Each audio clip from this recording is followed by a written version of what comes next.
during the pandemic, I wound up teaching a 12-part course entitled Modern Occultism with the Theosophical Society in America. And I was very pleasantly surprised at the outpouring of interest in the course. We got interest from people throughout North America, Central America, a whole wide range of nations overseas, literally from Dubai to New Zealand to Turkey, to nations throughout Western and Eastern Europe, including a participant from Ukraine who I was particularly happy to have. And the course really served to challenge me because it can get a little too easy for any of us to do what we already know how to do. And for me, that might be writing another article, writing another book, delivering another lecture. But the course, because it had such a broad mandate, and my self-stated aim was to survey occultism from late antiquity up through the present, the mandate forced me to examine figures and express things about figures who I had not deeply studied previously. I was aware of them, but I hadn't committed real research effort to their lives. So, for example, this would include the French occultist Eliphas Levi, who really did so much in the mid-19th century to bring the first ignition point to the occult revival that was brought into full fruition by Madame Blavatsky about 25 years later. And I also studied a wide range of figures that are either current or near current.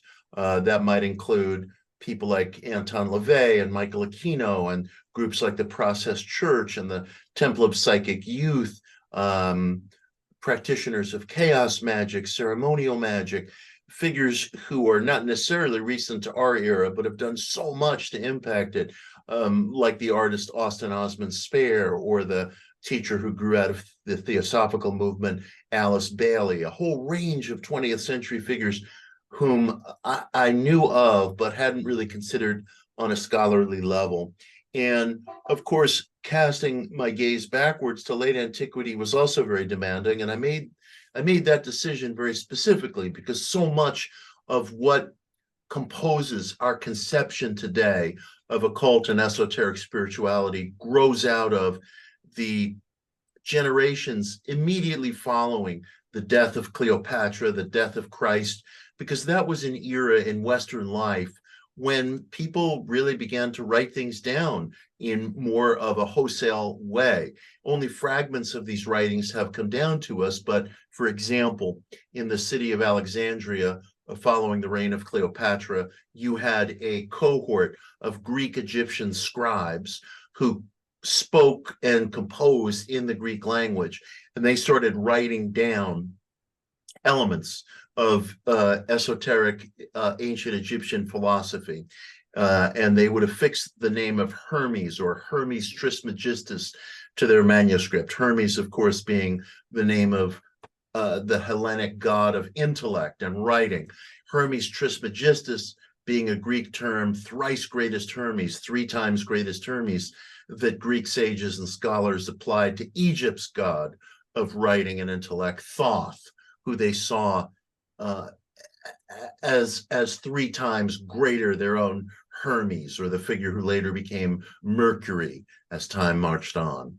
And these Greek scribes in the city of Alexandria began for the first time to take ancient esoteric philosophies that had been passed on for centuries, perhaps millennia, in oral form, that had been codified in hieroglyph, symbol, parable, architecture, geometry, and they took this symbolist philosophy that ran throughout Egypt, and again, we're speaking only of fragments, just the merest threads that have reached us, and they took aspects of it and they wrote it down in an expository literary language that we modern Westerners are able to understand. In this case, it was the Greek language. This material was rediscovered and translated into Latin in the Renaissance era. It was heavily neglected, and it's only in our own time. It's only in our own time that the Hermetic literature has been subject to some really serviceable, good English translations. In fact, the first one, as far as I'm concerned, the first truly serviceable English translation of the ancient Hermetic literature was produced in 1992 by a scholar named Brian Copenhaver from Cambridge University Press. And a few years later, a translator named Clement Salomon, working with a team of colleagues, of co-translators, produced a good serviceable translation of some of the primary Renaissance age Hermetic literature called The Way of Hermes, which came out from Inner Traditions. And I point this out because I want to note how recent to our time the availability of some of this material is, at least to English speakers, even though, as it played out in the Renaissance mind, some of this material, which came to be called occult, from the Latin occultus for hidden, was very influential, very influential. And only recently to our era, has it become generally available in really good quality, serviceable English translations. So we're living through an interesting moment. We're also experiencing in our own era a discovery and translation of Hellenic astrological texts that were not previously available in English before. Project Hindsight is translating Greek and Latin texts in astrology that are opening us up to new possibilities of how the ancients or the late ancients understood astrological practice. Furthermore, since the end of World War II, we've rediscovered a vast cache of Gnostic texts in the town of Nag Hammadi in Egypt, in Upper Egypt. It was in 1945 that the so-called Nag Hammadi Library was discovered, a wide array of scrolls and texts containing Gnostic writings from late antiquity, of a similar vintage to the Hermetic writings that I was referencing earlier. This included Gnostic Gospels and writings that were of a Christian bent, but were considered after a time verboten, non-canonical, apocryphal, not fit to be canonized with Scripture. A very subjective process, as all such processes are, but this gave us a sense of what was on the minds of certain worshipers in late antiquity who couldn't exactly be classified as Jewish, couldn't exactly be classified as Christian, couldn't exactly be classified as pagan. They were kind of a melange of all of these. And it's important to recapture this history because we in the West suffer from a very peculiar historical schism and the amnesia that often comes with historical schisms. And specifically, in the Western world, which I would say consists of Western and Eastern Europe, all the lands that were occupied, we'll say, by the Hellenic conqueror, Alexander the Great. So the Middle East or Near East, Persia, North Africa in the form of ancient Egypt. These are the spaces and territories that really shaped into what we consider Western culture. These were the staging grounds of the Abrahamic religions, Judaism, Christianity, and later on Islam. This is where Western culture, broadly defined, emanates from. And we who live in the modern West are in a kind of peculiar position because for millennia, literally, these territories and their migratory offshoots, such as the United States, these territories in their ancient cultural forms were dominated by polytheistic, nature-based, seasonally based, initiatory religions that very often encouraged the individual to seek relationships with deific figures that identified certain, we'll say metaphorically, energies in nature, personified these things as the gods, and encouraged the individual to seek relationships, including petitionary relationships, including asking for things with the gods, and to really see these figures as invisible helpers, or maybe invisible hindrances if you got on the wrong side of them, and they had to be placated through worship, hymn, prayer, sacrifice, certainly. And for millennia, in these various parts of the world, Western Europe, Eastern Europe, Persia, the Middle East, the Mediterranean basin, North Africa, this was the way of the world for vast numbers of men and women. And with the advent of Christianity, there occurred a changeover, which took a couple of centuries at the very least, and I would say more than a couple of centuries. Pagan practice, for example, endured into the 700s AD in the German-speaking parts of Central Europe. So more than just a couple of centuries. Starting in about 312, 313 AD, the Roman Emperor Constantine converted to Christianity, and in time, Christianity became more or less the state religion of ancient Rome. But the turnover was slow. The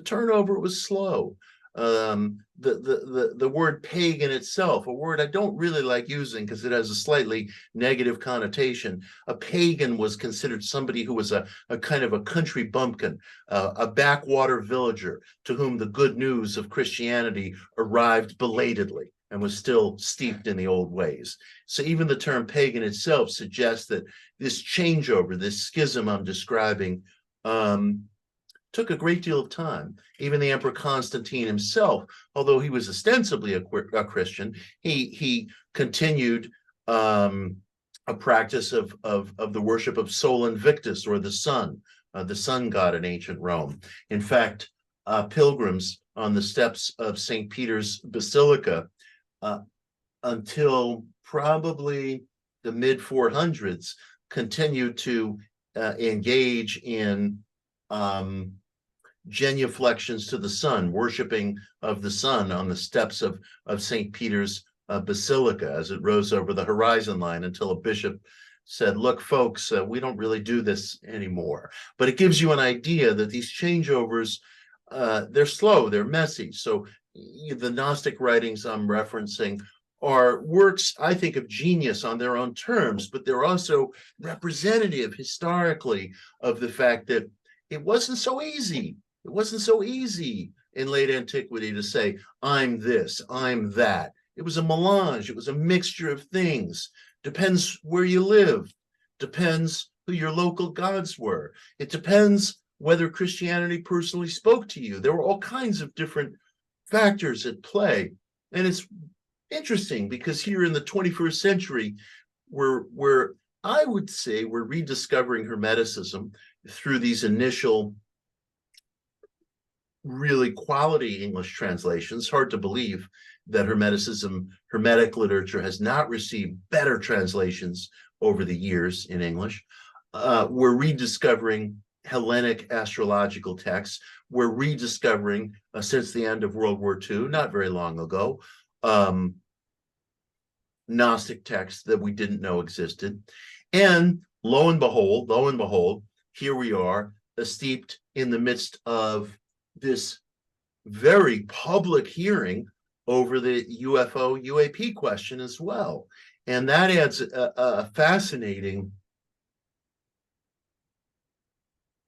new quality to this mix of discovery and this encounter that I'm describing, this re-encounter that I'm describing. Donna specifically had asked me to say a word about the UFO question, and I'm eager to do that. It wasn't long ago that I viewed the UFO UAP question, before we even started using the term UAP, as just an adjunct to occult study. I mentioned that the term occult emanates from the Latin occultus, for secret or hidden. It was a term that entered English during the Renaissance, as Renaissance scholars and translators were looking for ways to reference this pre-Christian spirituality that I've been describing, in part, that was rediscovered during the Renaissance. And they settled on the word occult because during what we used to call the Dark Ages, now we tend to say the early Middle Ages or early medieval period, during that time, really the old religions, the religions of Greece, Rome, Egypt, Persia, they really vanish, particularly in the western part of those territories. The priesthoods, the temple orders, the seasons, they were either incorporated into Christianity, shunted to the margins of society, or the practitioners were subjected to laws and persecution that made their retention all but impossible.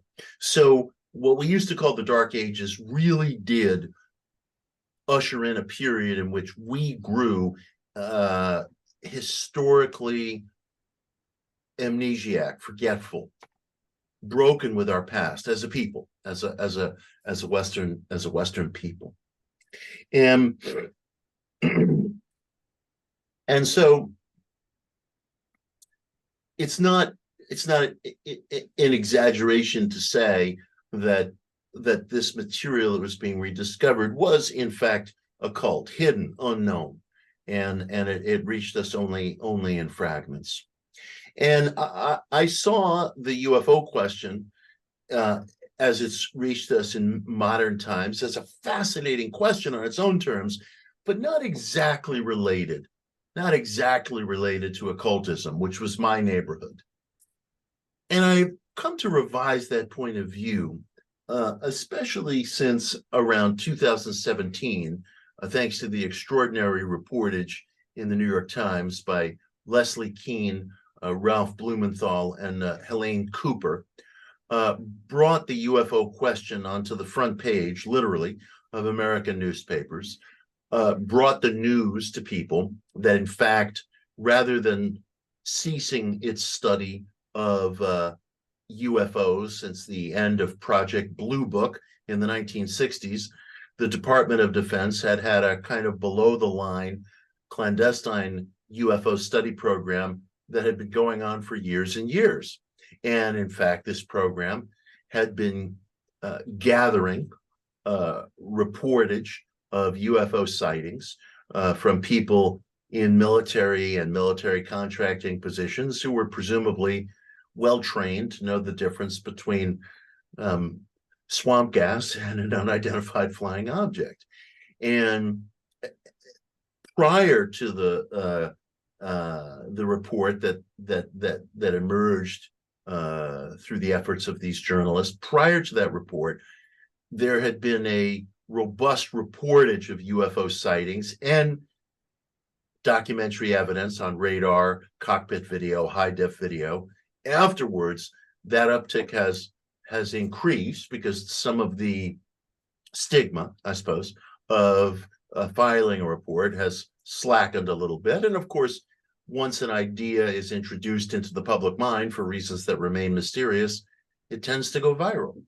And we've seen a mainstreaming of the UFO question in a way that I couldn't have imagined 10 years ago. Certainly not in a way that I could have imagined growing up. If I wanted to talk about UFOs and flying saucers and Bigfoot, I'd be sent to the principal's office. Nowadays, I presume my own kids are talking about this stuff with the principal. And we as a nation are fascinated with it, and there's good reason to be fascinated. I've come to feel, and I talk about this more fully towards the end of modern occultism, I've come to feel that there is a convergence of conversations, a very serious convergence of conversations between those of us who are interested in occult spirituality, esoteric spirituality, extra physicality of any kind. That's my definition of spirituality, the extra physical. Those of us who are interested in such things have a lot to talk over with people who are informed about and interested in the UFO UAP thesis, and for the following reason. As I frequently write, And as I just referenced, I define spirituality as extra physicality. It's that simple. And the question of whether the individual possesses some extra physical capacity of psyche, which I see as a compact of thought and emotion, has always been fascinating to me. I've written about it extensively, talked about it extensively. I write quite a bit, including in this new book, about parapsychology or ESP research, anything that makes a clinical lab-based study of the manner in which our thoughts can be considered non-local, extra-physical, which doesn't, of course, preclude the ordinary physical and material, which doesn't, of course, preclude motor skills, cognition, and all the physical limitations that come with them, I must add, all the physical limitations that come with them. But such studies suggest that that's not the only game in town, that physicality, while as evidently real as the words I'm speaking, is not the totality of human experience. Someone wrote to me earlier on social media, I bet if I stole a sandwich from you and you were hungry, you wouldn't be so quick to condemn materialism. And it's like, well, wait just a minute. Wait just a minute. I'm always eager to point out that we experience multiple laws and forces, including physical limitations. And the experience of those physical limitations is overwhelmingly real, as is the experience of the earth being flat.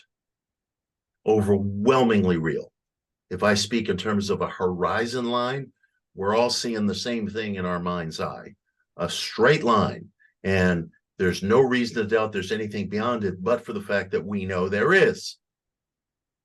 And we're at this same stage regarding the extra physical and the philosophy of materialism. The philosophy of materialism, which has ruled the roost for some centuries now in the West, holds that all of matter creates itself, that matter is nothing but a chemical operation, and that thought itself is like bubbles in a carbonated glass of water. And once the water is gone, the water being the brain or the body, the thought's gone, and that's it.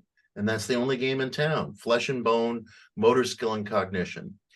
But in fact, that philosophy, that point of view no longer covers the bases of life. And even if we draw upon research that's uncontroversial, that's true, such as neuroplasticity, demonstrating through brain scans that thoughts, an undefined concept that we use all the time, thoughts, whatever they are, affect the matter, the brain matter, the gray matter of the brain from which they arise. A sustained thought alters the neural pathways through which electrical impulses travel in your brain. We know this from the new field of neuroplasticity. No one disputes this data. It's uncontroversial. What's controversial are its implications, because the implications on the biological level are mind over matter, literally. And we're all taught to understand that a natural law, any law, if it can be considered as such, must be consistent. Now, I hasten to add that gravity is a consistent law, but you'll experience it differently on a different planet or in the vacuum of space. Gravity is mass attracted to itself. So you'll have a different experience of it on the moon than you will on our planet or on Jupiter or what have you. That doesn't mean it's not there. It's conditioned. It's conditioned. So I would say all this extra physicality that I talk about, whether in the form of thought or even the prospect of communicating with intelligences that seem to be emanating from a source other than our usual physical coordinates, all of this, it stands to reason, is conditioned by natural laws and experience. None of this releases me or you or any of us from the physical actualities and the limits of day-to-day life, but it ain't the only game in town. It ain't the only game in town. And one of the things that's always fascinated me, and I won't go to any long description of this here, I get into it in the book, and I've talked about it in other books and lectures and so forth.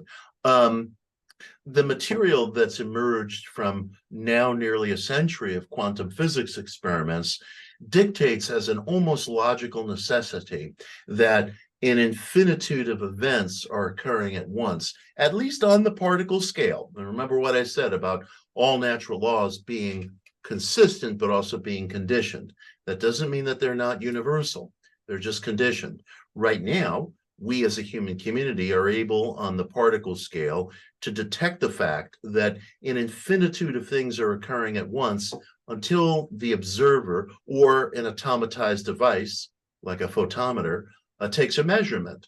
Once that measurement is taken, reality localizes, infinitude localizes on the particle scale. Until a measurement is taken, all of reality is experienced only as potentiality, but still real, but still actual. We have interference patterns in particle physics experiments that demonstrate the actuality of an infinitude of outcomes, but only is an object localized, physical, and possessed of an isness, of an actuality, until a measurement is taken. So it stands to reason, and this goes back to a theory called the many worlds theory that was devised by a physicist named Hugh Everett III in the late 1950s. It stands to reason that, sure, we take a measurement and we localize something on the particle scale, but that doesn't mean all the other possibilities are not real. They are real, they are concrete, and they're logical necessities. Hence, it stands to reason that there is an infinitude of outcomes and events, different cross sections of time, which we might call different dimensions. Now we know for a fact, since the theories of Einstein, which have since been proven, that time itself, linear time itself, is not real. It's conditioned, just like all these other natural laws I've mentioned. It's conditioned. Linear time slows down from the perspective of the observer, but in actuality, in conditions of extreme gravity, like a black hole, or conditions of extreme velocity at or near light speed, we know in our own era, astronauts in our own era, even though they're moving obviously nowhere near the velocity of light, they experience minute but measurable reductions in the aging process because they're traveling at extreme speeds. I mean, dig that. This is not just Einstein, writing on a blackboard out at Princeton University. This is actually proven material. And it blows our minds, as it ought to, because it violates commonly observed experience. It violates commonly observed experience, but it's no less real. Now, it seems to me that a lot of humanity's engagement with the extraphysical has been of a spiritual or religious nature prior to the advent of some of the sciences that, in fact, are proving humanity's instincts for the extraphysical. Hence, some of what we as a human community expressed in testimony, personal experience, personal apotheosis, meditation experience for hundreds of years, all of which is very valuable, all of which is a record, all of which is a testimony of human experience, is now being validated by the scientific method, which is nothing more than methodological replication. I always like to point that out because in our culture, when you say the word science, it's as if you're heralding Moses coming down from Mount Sinai with the tablets. Nobody could possibly claim errancy in this material. We use the term science almost as a conversation stopper. But what is science? It's methodological replication. It's enormously important. But it has to be brought down to that scale of definition, just like I try to bring spirituality or occultism down to a scale of definition. So we can really get into the guts of what we're talking about. Now, into this mix comes the UFO thesis. We have people from all across our society, throughout the Americas, throughout the world, including very well-trained people, pilots, military folk, who are not only reporting fantastic sightings, but are documenting them, as I said, on radar, cockpit video, high def video. It's like nothing we as a human community have experienced before. We've experienced it, of course. We see it in paintings. We see it perhaps in biblical accounts or other ancient writings, ancient testimonies. But to have this material on terms that we can really deal with as people of a digital age is really extraordinary. And it seems to me as if the UFO thesis, it falls into possibly three different categories. Once we get rid of all the stuff that's just a mistake, and everybody in the field acknowledges there's lots of mistakes, lots of mishaps, okay? But once we get rid of that stuff and we're down to the percentage, say 5% of sightings that really do resist any conventional explanation, we're pretty much looking at three things, and these three categories may be wrong. For all I know, there's 12 categories, there's endless categories, but these are colloquially the three that come most readily to mind. So I'll deal with them. We have to speak in generalities sometimes to communicate or just to get through the night. So one is that this is maybe these things are some kind of advanced super weapon that we don't know anything about yet. Okay. Maybe it's ET, it's extraterrestrial. Okay. Maybe also it's interdimensional. Maybe these are these interdimensional potentialities that I was just talking about earlier, that under certain conditions, we capture glimpses of, just as under certain conditions, as has been proven now since at least the early 1930s in laboratory settings, individuals seem able to glean information in anomalous ways, glean information that go outside of current sensory and technological understandings. We call it extrasensory perception, or ESP, or in other cases, precognition, when we're dealing with questions of viewing the so-called future. I say so-called because, again, linearity is a conditioned idea that by dint of familiarity seems so overwhelmingly convincing. It seems like to question linearity is like questioning whether water is wet. It violates common sense. Well, common sense is not such a great guide to knowing everything that's going on around us if it creates a kind of tunnel vision, which it very often does. In fact, I'm not even so sure there is such a thing as common sense. I don't even like using the phrase. I find myself nowadays more using the phrase good sense, because if there were common sense in our world, I imagine there would be a lot less catastrophe. So we have these three categories. Is it some mystery weapon or something that we don't understand? Is it ET? Is it extra-dimensional? It seems to me, these are all live questions, all reasonable questions. It's pretty far out to be able to say in 2023 that interdimensionality is a reasonable question. It is a reasonable question, as I hope I've just described, however briefly. In fact, it's a logically necessary question. It seems to me that if I take these latter two, which touch more upon the topics that I'm driving at, the problem with the ET thesis has always been, how do you account for beings capable of traveling such vast distances? And of course, we do have models like cosmic wormholes and things of that nature that might explain a collapse in space-time. So that's one way of looking at it. But I would submit to you, apropos of some of what I've just been talking about, that we actually have better models. We actually have better conceptual models of interdimensionality than we do of extraterrestriality, which doesn't mean that one is right and the other's wrong. All three of these things could be going on. Or maybe one of these things, or maybe a whole vast range of categories that I have not even touched upon.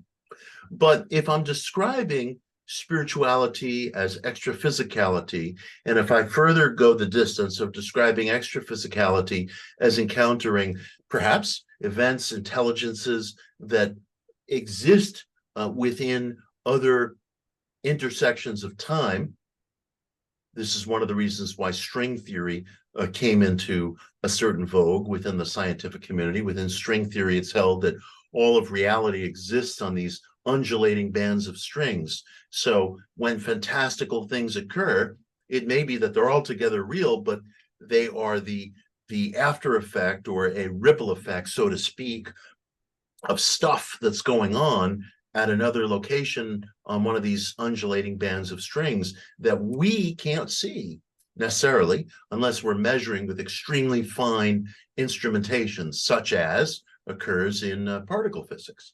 So we'll catch glimpses, or we catch glimpses, let's say, of ESP or precognition, which maybe is the individual experiencing some occurrence from a different intersection of time. Could the UFO phenomena be the same thing? Maybe. I'm very interested in that question. Maybe we are capturing glimpses. We are capturing glimpses of beings, events, intelligences from different intersections of time, maybe violative of our own concepts of linearity. And maybe these things are as much accessible on high-def video, for example, as is a particle in the quantum lab being captured by a photometer, being measured by a photometer. Let's say a particle of light gets measured by a randomly programmed automatized device. It doesn't for one instant change the fantastical nature of what we're seeing, that it's not until measurement that reality occurs. It's still a perceptual based world that we live in. Hence, it doesn't seem to me violative of any of that, that we could capture a UAP, a UFO on high def video or on radar, just as we capture something fantastical in the particle lab. It may be that there are myriad worlds, so to speak, existing around us, and that we capture glimpses of these worlds. We call it quantum physics, we call it ESP, we call it neuroplasticity, maybe, we call it UFOs, UAPs, but it may be that experience. It may be that experience. And it just so happens that our ancient ancestors experienced these things on an individual scale, and they brought the language of religion to it, which may be absolutely valid. These are all just metaphors anyway. If I say the word angel, well, it's a metaphor. I'm reaching for a way of trying to describe something whose existence I don't really know. So I might say spirit or angel or demon or soul or something like that. And it behooves me to take a breath, define it. What am I talking about here? That's what I attempt to do in the book. What are we really talking about here? And it's okay to use metaphorical language. If I say energy or vibrations or something like that, I'm using metaphorical language. I don't really know what was experienced by our ancient ancestors, and they called it Zeus or Minerva or Set or Mercury or Thoth. They personified this energy as a deity. Well, it's valid. It's valid because we need generalizations to be able to communicate with one another. We need generalizations to share experiences. But it's important to remember that these are all metaphors. We're looking at reality as if on our knees through a keyhole, and these are all metaphors. Now, along comes the guy wearing the headset giving the TED talk, and he'll explain, no, Horowitz, you've got it all wrong. These are just neurological experiences. Why, I can sit down and show you that different areas of your brain light up when you're undergoing what you call religious experience, what you call psychedelic experience, what you call contact experience with UFOs or what have you. This is all just brain science. It's as easy to understand as a light bulb getting switched on, which is, by the way, not so damn easy to understand. It's very hard for us to define what electricity is, what gravity is. I've described gravity as mass being attracted to itself, because that's what happens. But what it really is, that's a tougher gambit. But our TED Talk delivering friend doesn't realize the following, that because you've got one piece of the puzzle doesn't mean you stop looking. It could be that certain neurological activity or certain medical activity, therapeutic activity that's detected in placebo studies, for example, that could be what the religious appeal or what the prayer appeal looks like in the body. That could be what hopeful expectancy looks like in the body, which serves as a trigger. But it doesn't mean it's the one and only thing going on. Part of the problem with our culture is that we think in terms of opposites. There's true and there's false. But it could be that there are many truths, many falsehoods, and many ineffabilities definable as neither. So it's entirely possible that when you, the individual, have an experience meditating, for example, and you go into a very deep meditation and you feel a sense of wholeness, well, it could be that somebody will come along and say, well, that's just because this area of your brain is lighting up because that's what gives us the experience of euphoria. Sure, that's evidence of something, but that doesn't mean, again, that it's the only game in town, that it's the only thing that's going on. It's like the parable of blind men describing an elephant. One grabs the tail and says it's a snake. Well, he's correct in terms of his tactile experience, but it's not a snake. Another grabs a leg and says it's a tree. Well, again, he's correct in terms of his palpable experience, but it's not a tree. And the problem is that we bring this sense of contest to our search. We bring a sense of contest to our search.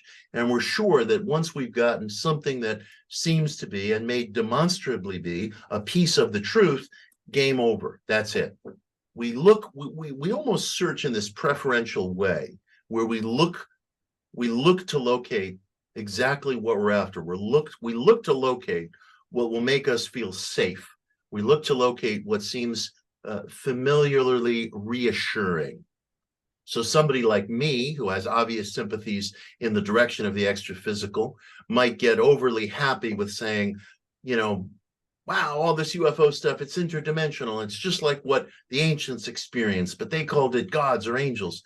And a materialist will come along and say, no, it's nothing but, you know, maybe an unknown weapon system or delusion, swamp gas, weather balloon. And I can even prove to you in any case that most of these things are not to be believed. And then I can show you brain scans that are common to abductees and prove to you that it's sleep apnea or what have you. What none of us understand is that we're in the position of the blind men describing the elephant. These individual queries may turn up something that has tactile truth, but it doesn't mean that we've described the elephant. So my effort in writing a modern occultism is my small effort to define whatever part of the elephant I'm able to get in touch with, while I hope acknowledging that I too am in the position of the blind man grabbing the trunk or the tail or the leg or what have you. And I don't want to be in that position to the precluding of other searches, of other queries, of peeling back the layer of the onion even more. I hope when I come to the end of my career, whenever that will be, I hope that it will be said that I helped facilitate the search.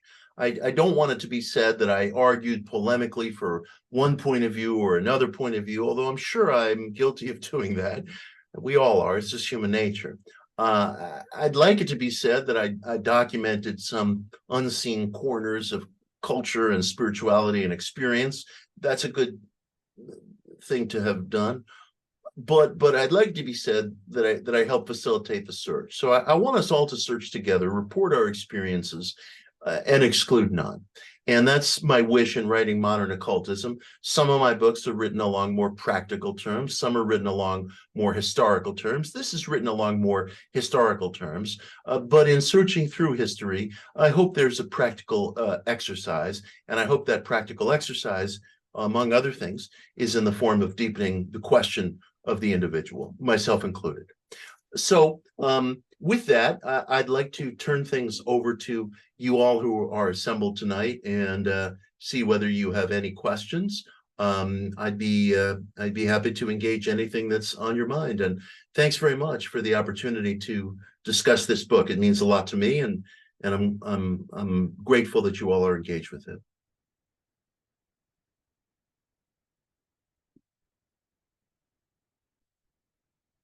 Thank you.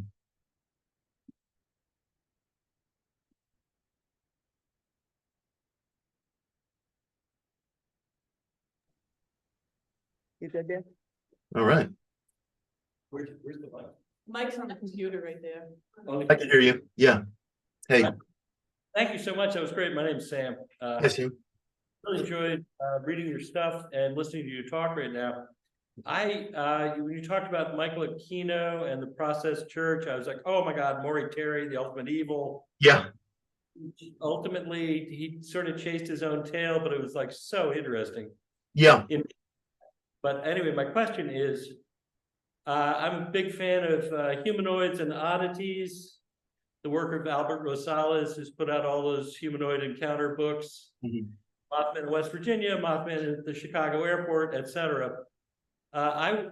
You're familiar, of course, with egregores. Sure. Sure. How do you say that? Egregores. Yeah. Egregores. I've never heard anyone actually say it. But I was wondering if you think some of the paranormal is being produced by people doing ceremonies, somehow conjuring. I was thinking of the Babylon Working by Aleister Crowley and Jack Parsons. Yeah. They were trying to make a homunculus. I forget what they're using. Yeah. Magic. Yeah. Do you have an opinion on that? Oh, sure. Yeah.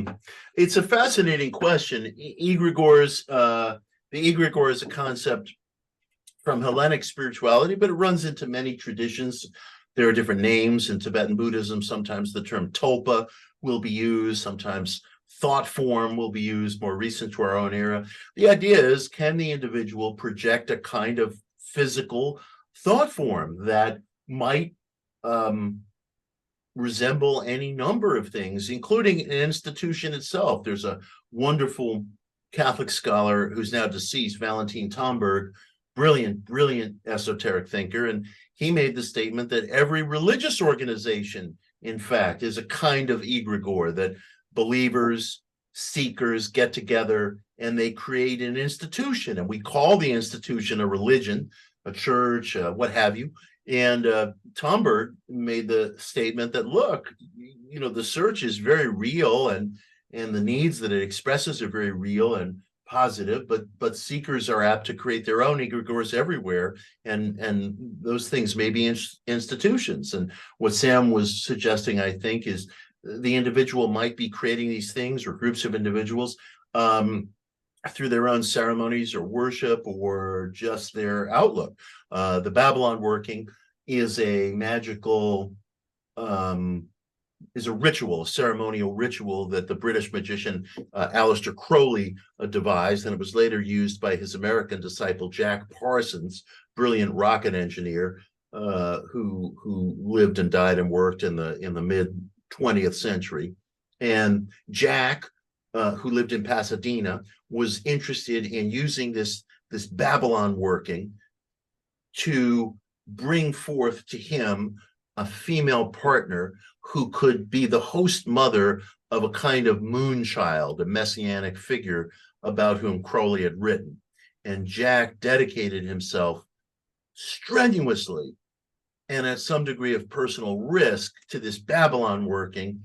And on the day that he concluded it, and he kept copious diaries, by all accounts, his future wife, Marjorie Cameron, just showed up at the door of his home, which was called the Parsonage in Pasadena, just at the end of the Second World War. Another figure who showed up just at the end of the Second World War at Jack's home was a demobilized Army captain by the name of L. Ron Hubbard. So you can only imagine what went on under the roof of the parsonage. This was, you know, like the Brady Bunch on psychedelics and a few other things. And a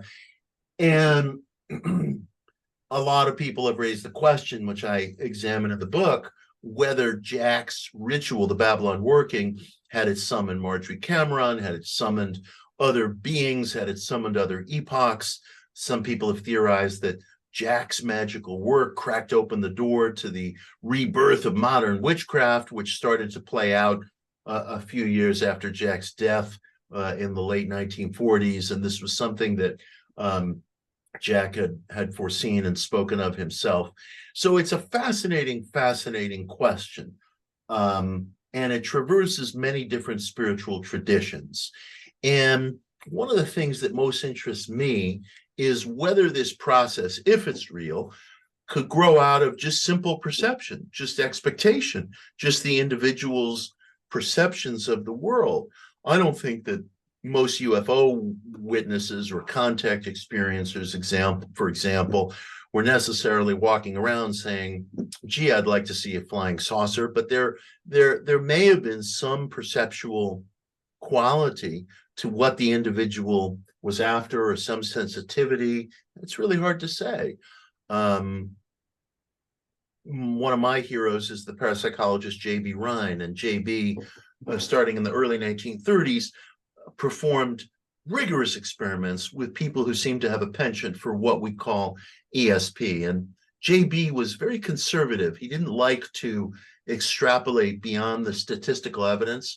But one observation that he did make, and this was very subtle, and he didn't call a lot of attention to it, but one observation that he did make is that ESP, a little bit of a different topic from what we're discussing, but I think there are tendrils of commonality, seem to arise in an atmosphere of hopeful expectancy, that absent hopeful expectancy, nothing was likely to happen. And with hopeful expectancy, if there were going to be any results at all, hopeful expectancy seemed to be the trigger. And it's interesting to me because that's the exact same trigger in all of our placebo research, hopeful expectancy, whether it's religious-based, whether it's psychologically based, whether the individual has been told that a certain medicine might help him or her, or for that matter, recent experiments growing out of Harvard's program in placebo studies, which I read about in the book. Recent experiments have demonstrated that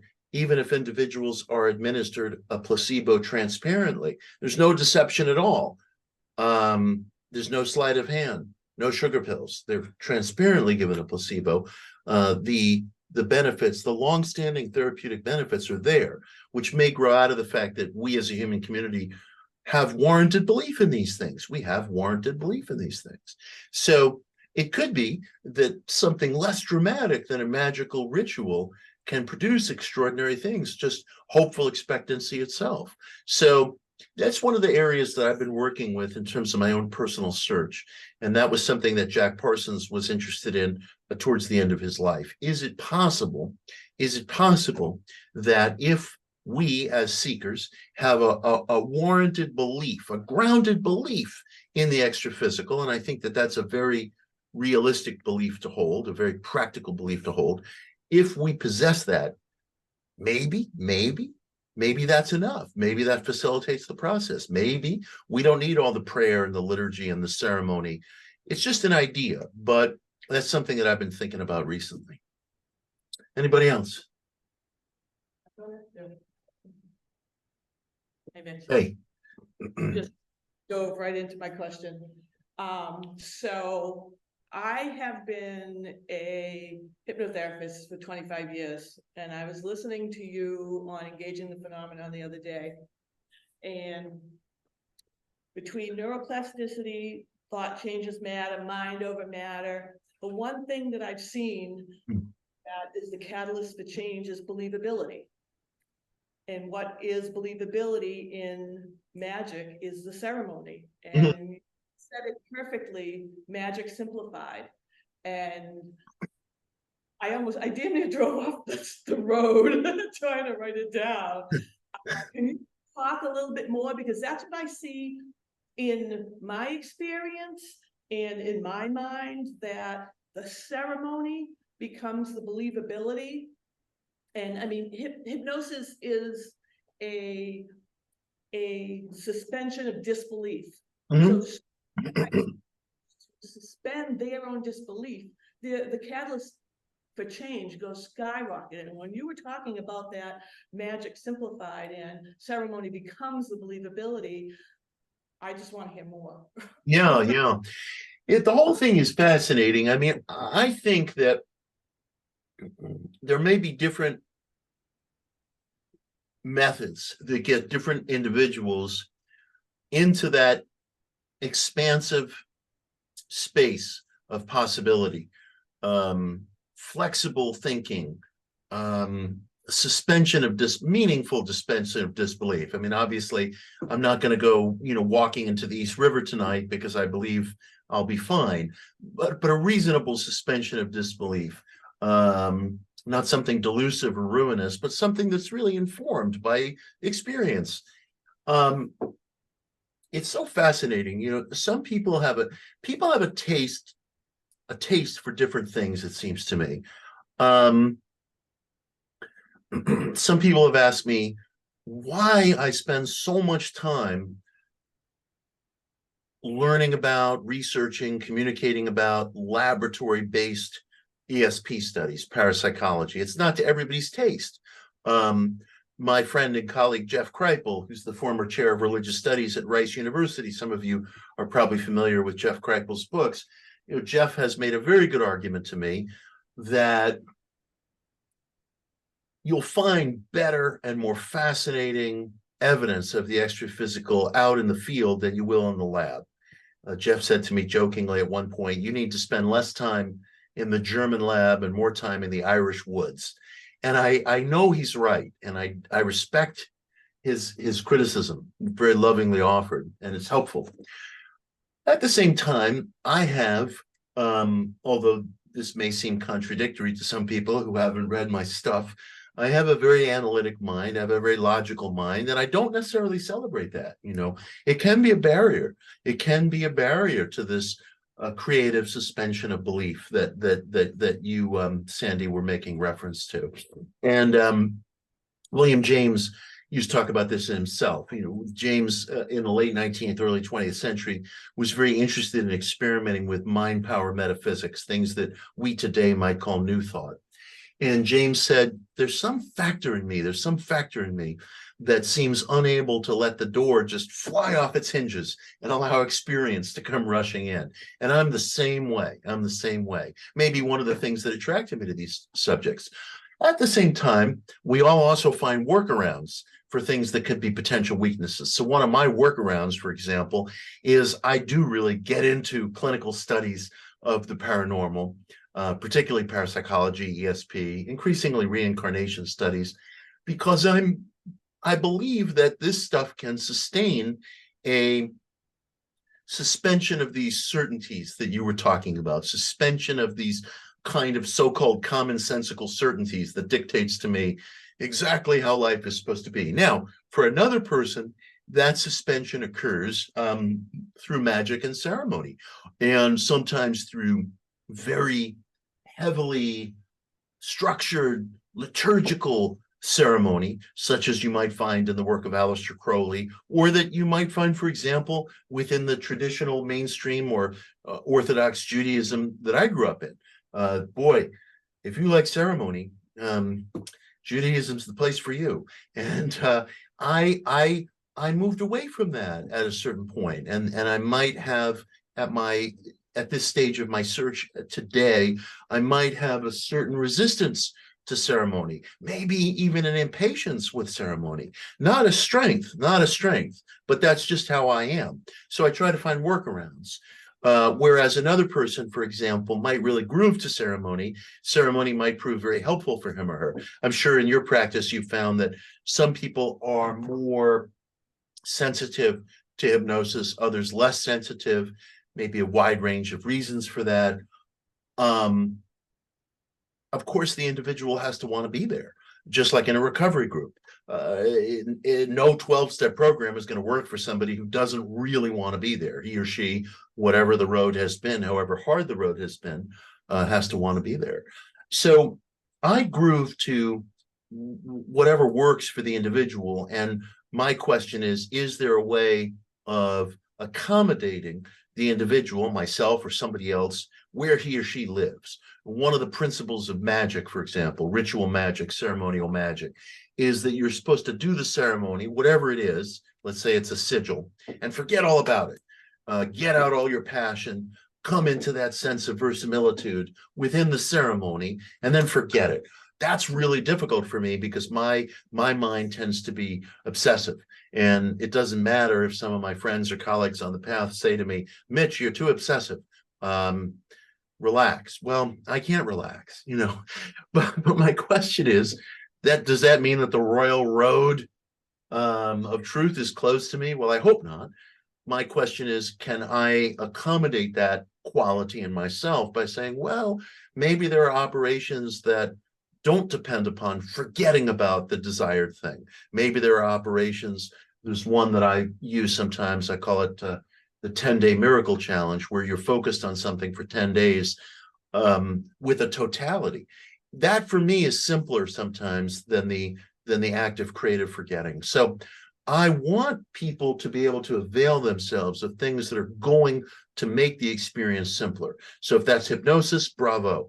If that's ceremonial magic, bravo. If that's congregational spirituality, bravo. I don't groove to congregational spirituality. I grew up in it, and I recognize that it's very meaningful for a lot of people. And I honor that, and I want those spaces to be there. It's not really for me. So I want the individual to feel flexible in terms of devising his or her own path. Sometimes I refer to it as anarchic magic, just doing that thing that works for you. It's private, it's yours. You don't have to submit it to anybody else's approval. You don't have to talk to anybody else about it. I also want us as seekers to retain a sense of privacy. There was a big emphasis in the late 1960s and 70s on encounter groups and sharing 12 steps. And I love 12 steps. And I think I know it's done great things for people. But the individual also has a zone of privacy that he or she can retreat into. And I want to honor that too. I want to honor what works. I want to honor pragmatism. And usually that which works tends to be simple for the individual. I hope that's helpful. Thank you. Yeah. Anybody else?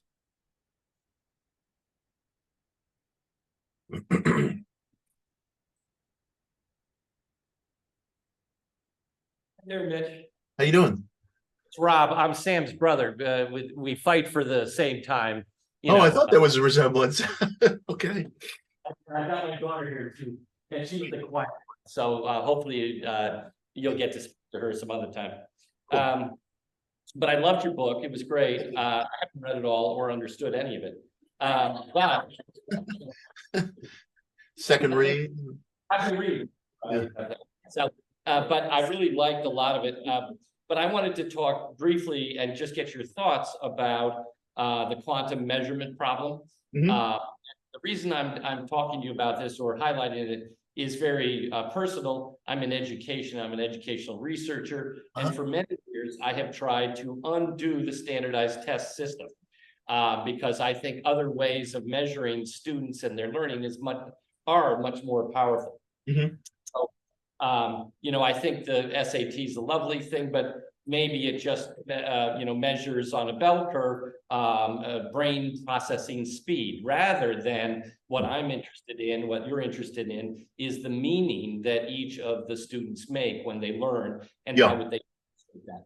So, but I love this. A measurement is made only, only then does locality exist. So if you could talk a little bit about that from an educational perspective. I think you've so nicely articulated, you started out in a much more formal, ritualized way of understanding spirituality, and then perhaps searched for more secret stuff, which was surprisingly all around you. And now you're just beautifully in this moment. And if I had to assess you, I would say, look at this guy. He can connect to almost anything. How wonderful. I'm looking to create an educational system that gives kids a good locality and allows them to connect to everything. Thanks so much. Absolutely. Well, thank you so much.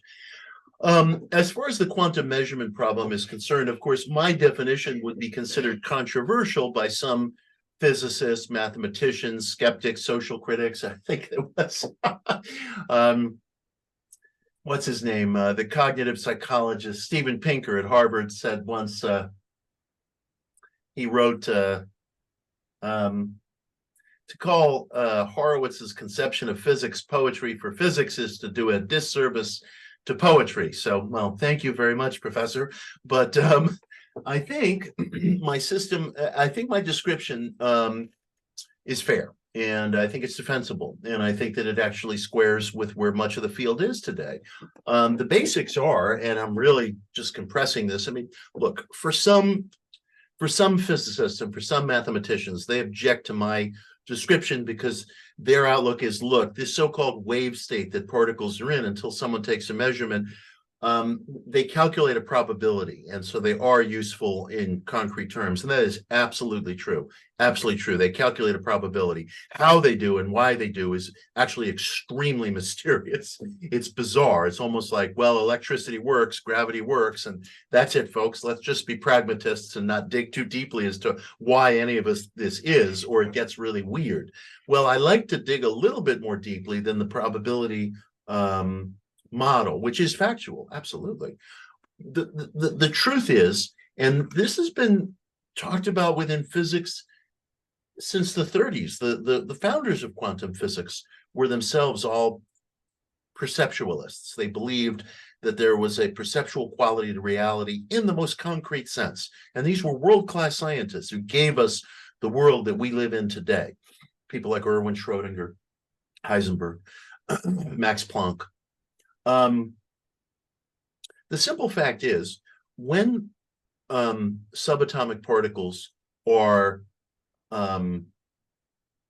channeled through a target device, like a double slit system, as occurs in the quantum measurement problem, when these subatomic particles are channeled in the direction of a target, they do in fact appear in an infinitude of places at once, as demonstrated by interference patterns, until a sentient observer or an automatized device, either or, takes a measurement. And only then does this particle really and truly exist in one single place that's measurable and that's identifiable.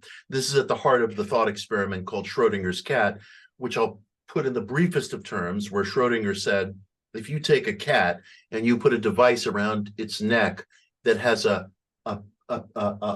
poison vial on it, this poison vial gets tripped open when it's exposed to a single atom, and you put this cat into one of two boxes, and then you direct an atom at the boxes, will the cat, when you go to look, be dead or alive? Well, all common sense holds that the atom goes into either box. It goes into the empty box, the cat's alive, goes into the box with the cat and this poisonous device around its collar, the cat is dead. And Schrödinger said, that's exactly wrong.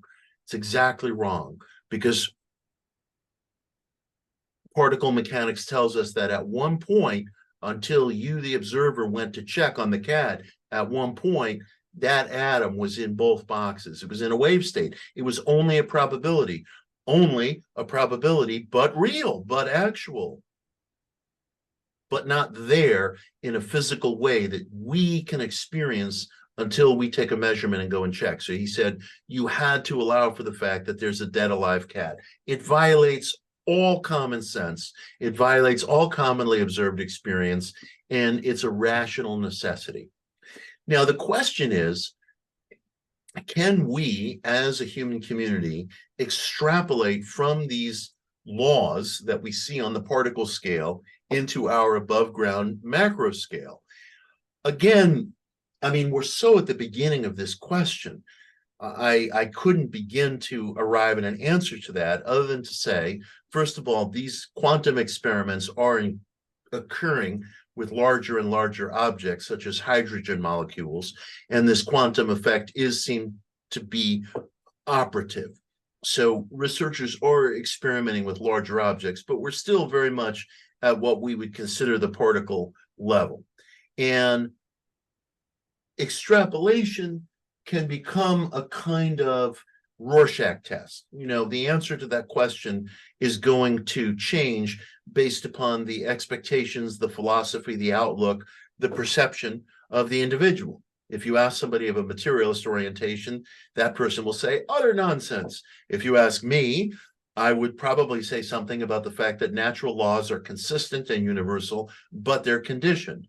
So that doesn't mean that what goes on in the Schrodinger's cat experiment can just be packed up and transported into our macro above ground world. I could never say that. I could never say that. But there is something there that's as absolutely real and concrete as the law of gravity itself.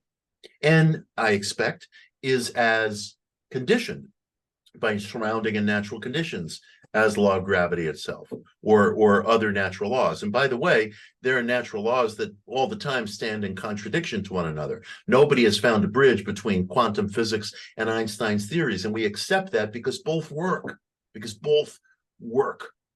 So we found that within the particle realm, there is this surreal reality that begs questions for us about the nature of our, let's say, above ground reality. And then we have other things that come into the matter, other areas of perceptual studies, neuroplasticity, psychical research, the mind-body connection, placebo research. And we start to look at the question of whether perception is as much a building block of our reality as is flesh and bone or any measurable thing that we know. There's obviously myriad complex factors that we live under, myriad laws and forces. They're going on all the time. But it doesn't mean that we fall off over the horizon because it's so palpably, tactilely, overwhelmingly real seeming. We don't want what's real seeming. We want to dig deeper and deeper. So the idea that the universe or the individual life or the hours of quotidian life are perceptual in nature, it seems to me that question is the hot question of our moment. That's the hot question of our moment. I won't go into it in any detail here, but one of the things I write about in the book are some recent experiments in precognition that were conducted by a Cornell clinical psychologist named Darrell Bem. And Bem found that students did better on memorization exercise if they continued to study for the test in the future. Students did better on memorization exercises if they continued to study for the test in the future. He called it retrocausality. It challenges the linearity of time. That's something that we can all work with. I describe it in the book. I won't go into it at length here, but that's something the individual can work with. Are there cognitive and possibly physical benefits to what you do after the fact? Let's say you're taking a test, the SATs. You finish the SATs. Phew, that's a relief. Let's say you keep studying. Could that increase your score? Well, according to Darrell Bem's research, which I go into in detail in the book, the answer is yes. Not dramatically, but by a few points. Well, that may be just what you need. There's a Thai kickboxer I'm friendly with. I gave him this exercise to use in connection with one of his fights. You know, it's all about training, right? Mental training, physical training. What if you keep training after the fight? Does that increase your cognitive or physical performance during the fight? Well, why wouldn't I want to experiment with that? Why wouldn't I want to experiment with that? Is that more far out than what visualization experiments were 50 years ago? I knew a member of the U.S. Olympic swimming team. He was telling me that their coach hired a full-time visualization coach to work with the team. Full-time visualization coach. Nobody was like, that's ridiculous. Come on, coach. Enough with the hoodoo voodoo. You know, we all experience that visualization, affirmations. We have enough data now to realize that there's something meaningful there. So this is the next frontier in that. This is the next frontier. So it's almost up to the private experiments of the individual, in a sense, to suss out what some of the applications of this might be. But there's no question that linear time, standard cause and effect, these things are not as pat, as knowable, as ordinary seeming in the 21st century as they may have been 20, 25 years ago. And we can all be experimenting in this regard. I hope that's helpful.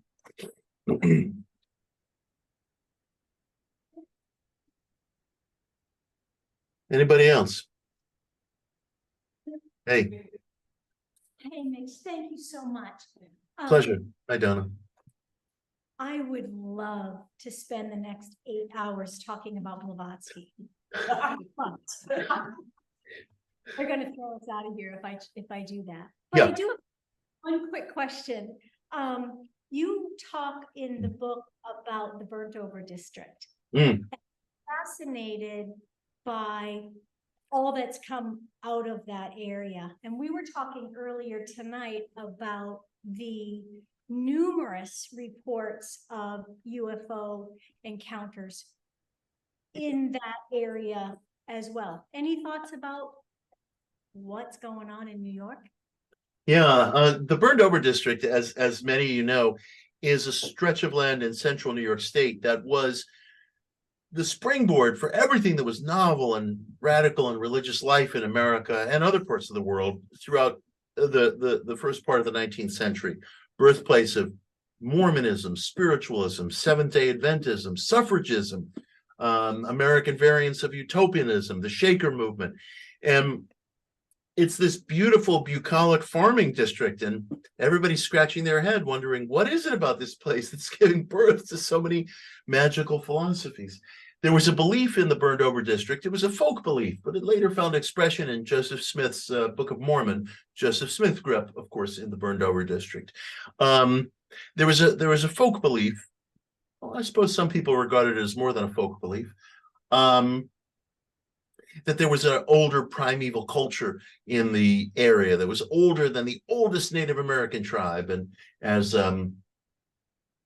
Smith put it in Book of Mormon, this group was wiped out in a conflagration with some of the local Native American tribes. But New York State's governor, DeWitt Clinton, in the early 1800s, was a proponent of this theory.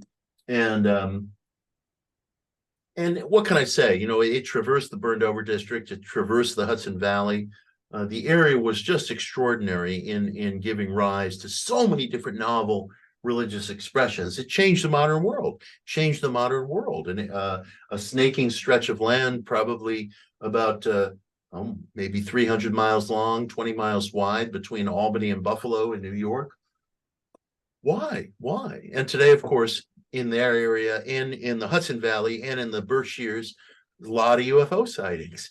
It's peculiar. My friend Whitley Strieber had his cabin in the Hudson Valley when he wrote the book Communion, an extraordinary record as I see it.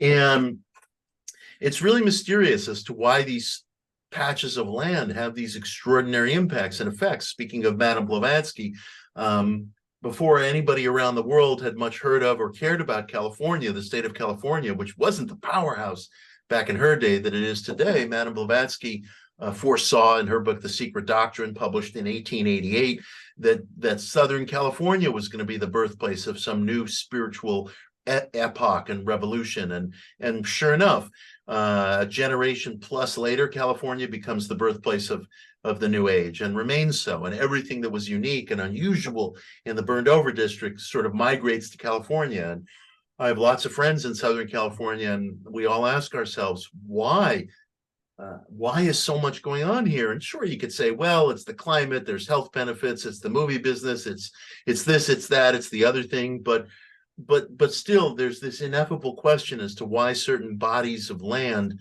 the burned over district being one, Southern California being another, seem to attract everything that's unusual at a given point generationally. I really don't know why. I recently narrated my first book, Occult America, for the first time. It's coming out for Halloween. The book came out in audio form, but it was narrated by an actor. And it was always a dream of mine to go into the studio and re-narrate it. And I recently got the opportunity to do that. And as I was reading some of this material that I had written about the burned over district, going back now 15 years or so, it became no clearer to me. It resists explanation, but it has to be documented because it's just so unusual. You might be able to say to yourself, yeah, sure, I understand why new religions were coming out of Boston, New York, Philly. Yeah, I get it. Lots of people coming together. Why this sparsely populated stretch of farmland? It's really mysterious. One thing that I have noticed is that when there are new population flows, new migration flows, that's where religious novelty seems to show up, because when people move, when they're on the move and they leave behind maybe the congregations, the community ties that they had earlier, that certainly gives birth to the search for new ideas, new community, new expressions. You had all these New Englanders moving into central New York State after the end of the War of Independence. That certainly created a social setting where people were ready to hear and experiment with new things. But it's like a puzzle, and no matter how many pieces you put together, it's still a mystery. It's an extraordinary mystery. I know we have to wrap up. It's late. Is there one more question, and then we'll say goodnight?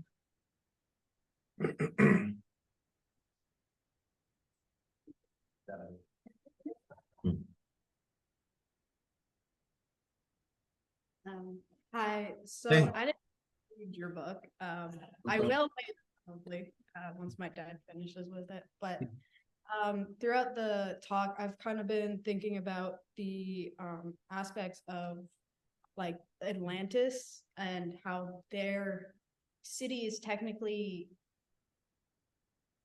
known to have existed, but we also don't really have any physical evidence of it. Would that technically be under like having these places and having like a single entity or spirit like communicate with someone and being like, hey, this is here, but like how does that work where Atlantis was there and then in Egypt you have kind of the similar aspect of basically Atlantis in like millions of centuries ago? Would that kind of same, I guess, energy be? Yeah. It's a wonderful question. Atlantis has figured into so much different spiritual, philosophical writing, starting with Plato, but many different scriptures and testimonies of different people have spoken of there being this primeval civilization, something older than everything else, and we've lost sight of it. Madame Blavatsky, of course, talked about that.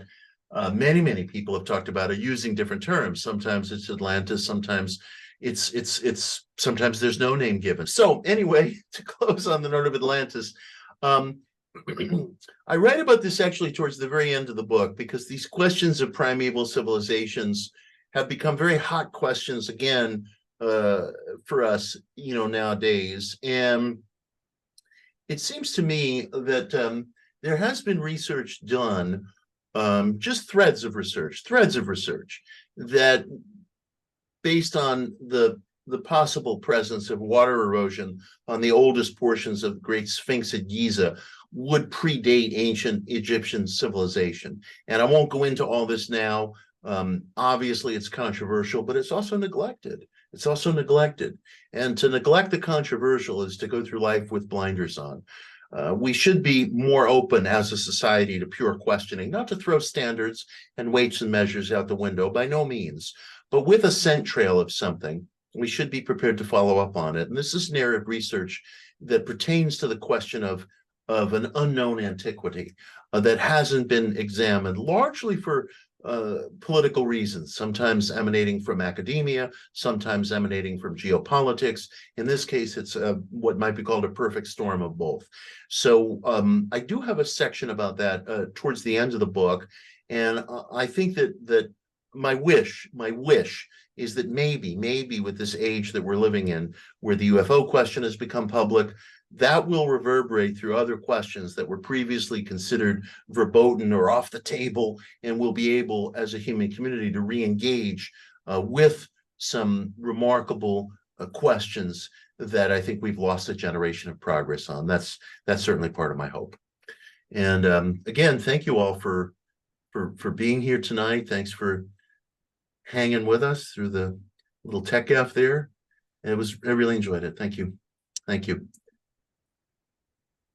so much. Pleasure. Thanks to everybody. Okay. Drive safe.